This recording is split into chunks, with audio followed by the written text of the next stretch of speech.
Today's shout out is for Zuldinga. Aminatou Veil Piercer versus Karn, Rokiric and Nekusar. Plenty of mana there. It's only a turn 4 commander though. How much card draw are we going to get off Nekusar in the early game? I think I'm going to risk a mulligan on this and we'll probably draw into a one-lander. No, alright, the Limdul's Vault, if we're very clever, which I don't know if I'm smart enough to stack the top of the library ready for Aminatou, but we can maybe get something going there. Draw on turn 1 into an Arcane Denial, so probably best to go for a Surveil land if I've put them in here. Yeah, apparently I have, so it can be a shadowy backstreet. Just trying to get into another land here, really. And there is a Scalding Tarn to leave on top. Turn 1 Sol Ring for the Boros player.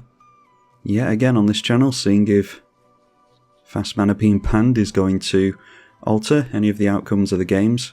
Although according to many, Sol Ring is way worse than Mana Crypt. Voltaic Key is something that I've started including in my decks as well. Maybe this was always in here because it's a colourless deck, or it's actually the updated version of this I've started including with things like Mana Vault. Anyway, went for Cycling, a Blasted Landscape. So we know we're drawing into the Scalding Tarn, just play that. I don't think we're going to bother playing the Limdul's Vault. I think another Surveil land is the way to go, just to, again, try to keep the lands coming. Although we could always grab lands with Limdul's Vault, so I'll have a think about that. Could always go for the Vault on turn 3, I suppose. Talisman of Dominance for Nekusar. And there we see a turn 2 Iroas got a victory, making it easy to attack in. Might have played that into my commander personally, especially when you're so ahead on mana. That is a Semblance Anvil discounting artifacts, throwing a Blackblade Reforged under there. Only 3 cards left in hand. Untapped Sol Ring, so we'll assume he's got a 4-drop to make here. And it is Solemn Simulacrum for 2 mana. Alright, so at the end of the turn we'll see what's on top of the library. And it is another land, so keep that on top. Means that we might be able to grab something different with the Misty Rainforest. So do we go for Mesa Enchantress? The game seems to be going reasonably slow. I'm not sure anyone's going to bother to cast a board wipe. So maybe it's worth going the Mesa Enchantress into our commander. Suppose we could try the Overlord of the Mistmoors until we've got more mana as well. Torbrand, Thane of Redfell, means that the draw pain is going to be 3 as opposed to 1. Suppose it could be worth going for Rule of Law next turn as well to try and slow down these fast mana players. Especially if they're going to start getting their hand refilled. Loxodon Warhammer. So still not swinging in with his commander. Instead going for a different legend. Yeah, there's 2 instances in which he's lost out on the 4/4s here. Because he didn't get down his commander into any of this. Baird's a good one though. Pristine Talisman will gain incremental points of life. And a Worn Power Stone, 1 card left in hand. And the first commander of the game hit in play by turn 3. A 5 mana Karn Silver Golem. Okay, Ancient Tomb, does that change anything? Means that we've got 6 mana next turn. So we could go for our commander in Arcane Denial then. So that means we've got yet another Surveil land, our final one, and a Rule of Law potentially. How many double spells are we going to see though? I think this guy goes for his commander and equips. This guy probably goes for his commander as well. And this guy's only got 1 card in hand, so I think instead of the Rule of Law, I'll go for the Overlord of the Mistmoors, which means we're taking a hit to the Ancient Tomb, but so be it. We'll get to cantrip here at least, because the impending cost does count as casting the creature.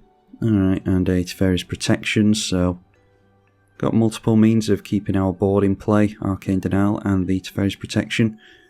And when that enters, with the suspend counters on them, or whatever they are, it still has the insects come into play. Noteworthy that a counter is removed at the end step, not at the upkeep, so you return ahead on getting this into play as a creature. And we were right, we saw Nekusar, so let's see if we go 2 for 2. General Ferrous Rokiric being equipped with Loxodon Warhammer. Or maybe even the Baird being equipped with it. So with Nekusar, it will change the card that we draw first in a turn, which might be relevant with Miracle, so we'll have to be wary of that. Well, the equip onto the Baird will get a soldier at the end of the turn, so the 6 damage that he just took from his commander, the Nekusar, is going to be sort of negated by this, assuming that it swings in this turn. Does get down his commander finally, and swings in at us, okay. I mean, we lose both of our flyers, but I think it's worth doing here, to be honest. I'm just not looking forward to the 6 damage that we're going to take from Nekusar every turn, and we're in trouble if we see a wheel over there. Bunch of mana being tapped into an ever-flowing chalice, so that can now tap for 5. A good target to untap with the Voltaic Key. And going old school, a Darksteel Juggernaut, that's a 9/9 indestructible that attacks in every turn. 1 card left in hand. And just deciding to throw it into play. That is spells cost 1 less to cast, alright. And the 2/2 goes in towards Nekusar, trying to draw a card. So we draw, and we're going to take 3, and then we'll draw an additional card as well. Scroll Rack to put anything big on top, which we haven't managed to draw into yet. But by turn 5, we're already down to 27 and taking draw pain. Drew into and played Azorius Signet, because I don't think I'm going to bother playing the commander here. I think we might have to go to Teferi's Protection. But I don't trust that Nekusar doesn't have a wheel, and we're going to really be hurt by a wheel, so holding up Arcane Denial and the Teferi's Protection is the way to go here, I think. We might even be able to go Limdol's Vault, depending on what we cast, so yeah, we'll leave it there. Okay, Bloodchief Ascension, that's going to get crazy. Is this at the beginning of each end step it gets a counter? Yeah, so it could be active by the time his turn comes back around. In fact, it will be if the board stays intact.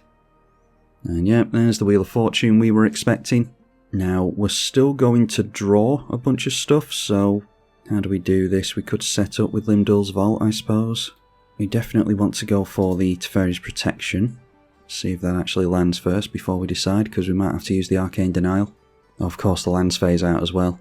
Oh well, miss out on Limdol's Vault.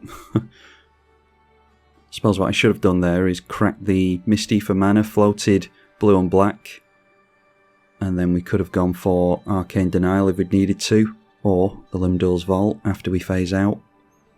Oh well. So our opponent's gonna eat a whole bunch of damage here.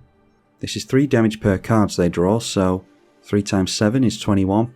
Our life total can't change while we're phased out, of course. What did we draw into? An Offer You Can't Refuse. Still no ramp, really. Got Black Market Connections, which we don't necessarily want to be taking life to. Shark Typhoon with that Scroll Rack might have been nice. But there we see our opponents go down to 18 and 15. Zenith Chronicler is good against multicoloured decks, of which there are 2 opponents our opponent has to choose from. Still haven't managed to get our commander into play though.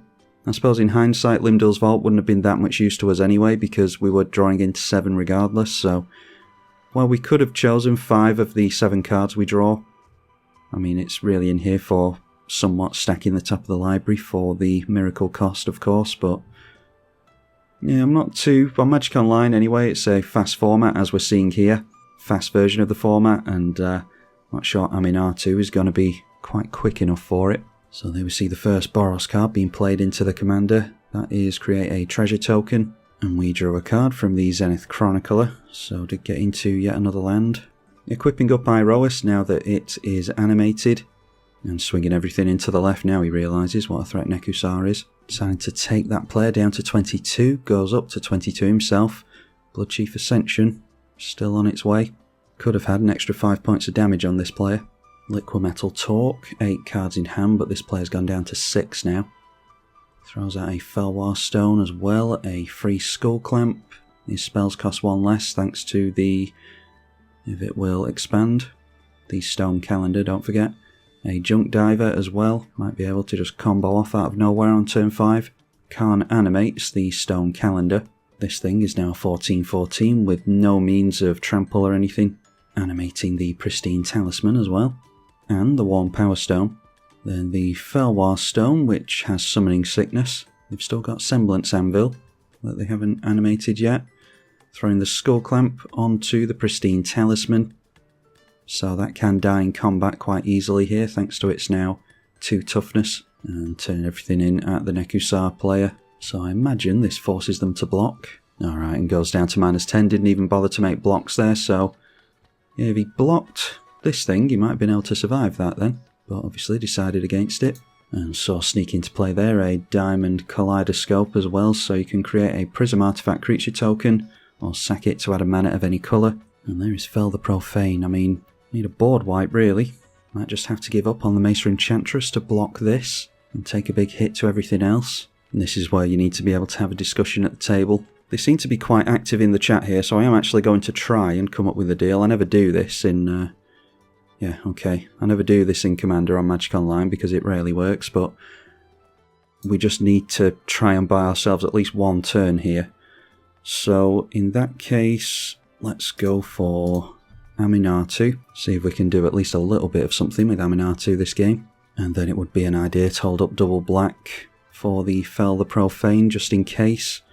And even if we don't make use of it, we can at the end of the turn at least, and I don't know, go after the Commander or Baird, try and take them off Devotion, because we can always exile the God with Elspeth Conquers Death anyway. Or maybe put something decent on top of our library with that last Surveil land, but that would entail a bit of luck on our part. We do have tutors in the deck that put stuff on top of libraries at instant speed. We saw the Scroll Rack previously, but yeah, we just need to actually draw into these things. The penultimate counter removed from the Overlord, so that will be active in another couple of turns. Rivendell will come into play untapped, and we might be able to make use of the Scry, so we'll discard Rafine's Tower. Another treasure token for the Boros deck. Rokiric plays a Dwarven Mine and gets a Dwarf into play. Don't often see Return to Dust, but the exile is good on that one. Karn going for animating the Kaleidoscope on the way out. Does the same with the Anvil and with the Skull Clamp as well. Then his only option left is the Felwar Stone. Had to tap down one of his rocks in order to do this. So that's him totally tapped out.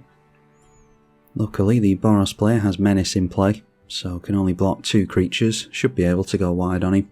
And just turns everything in sideways to the right. Oh, I saw Karn animate something before and I didn't see what it was. He animated the Loxodon Warhammer to take lifelink and trample away. I suppose I could have blown up one of the creatures here in response, but not sure that would have helped any.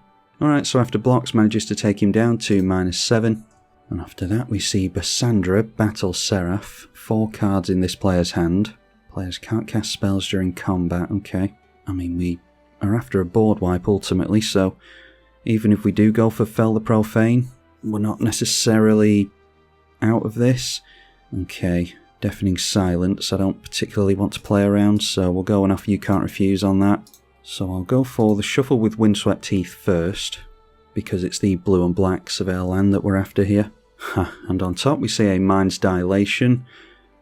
I mean, I'll do it anyway, but I don't think that's really going to do much for us, unfortunately. But at least we can see a little bit of what the type of thing that we want to do with Aminatou.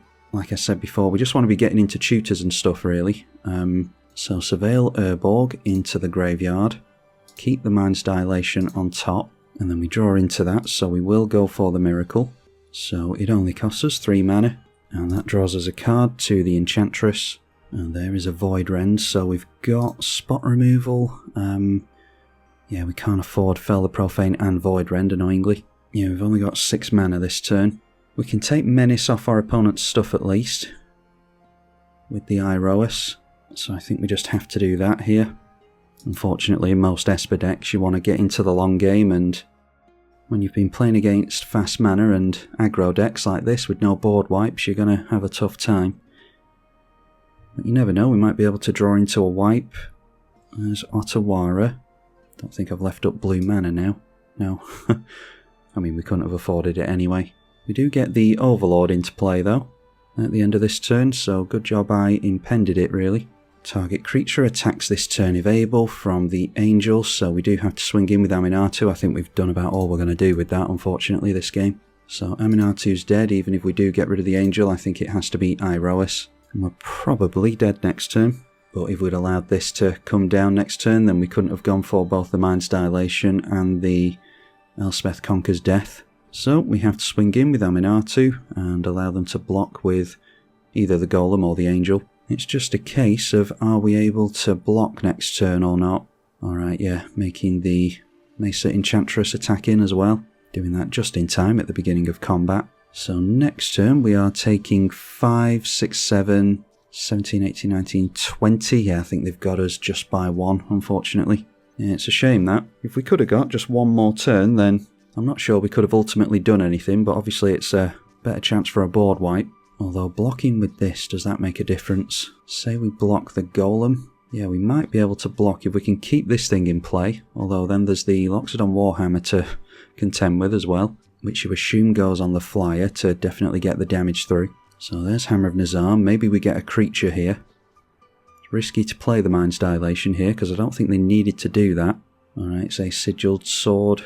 Might as well cast it. Really would have wanted a creature there. And that does go onto the Angel. And they've got 21 points of damage on us if they put the Loxodon Warhammer on the Angel, as I figure it, because we'll just have to block a 4-4 if they swing all in. Instead, putting the Warhammer on the Golem, making combat a bit more interesting. Oh, and they had the swords anyway, although that gains us life, but I don't think it's enough.